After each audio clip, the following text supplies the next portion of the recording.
ஓம் நம சிவாய. பிரதோஷ வழிபாடு.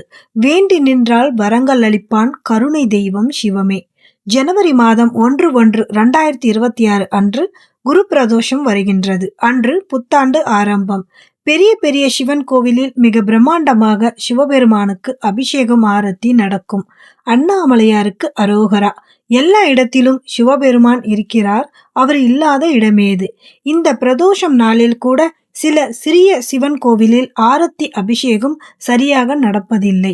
சில சிவன் கோவிலில் பூசாரி கூட இருப்பதில்லை. அதுபோல் இருக்கும் சிவன் கோவிலுக்கு நீங்கள் பால், பழம், வில்வம் வாங்கி கொடுக்கலாம்.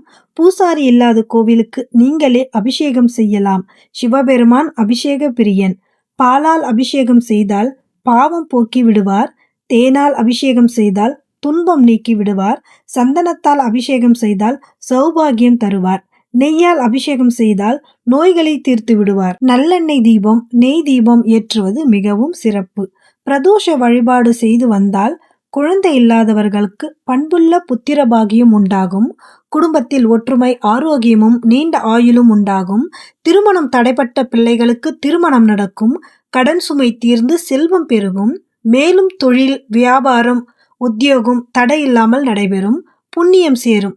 சிந்தையில் நினைப்போம் சிவாயமே, அணுகாது நம்மை அபாயமே. நன்றி.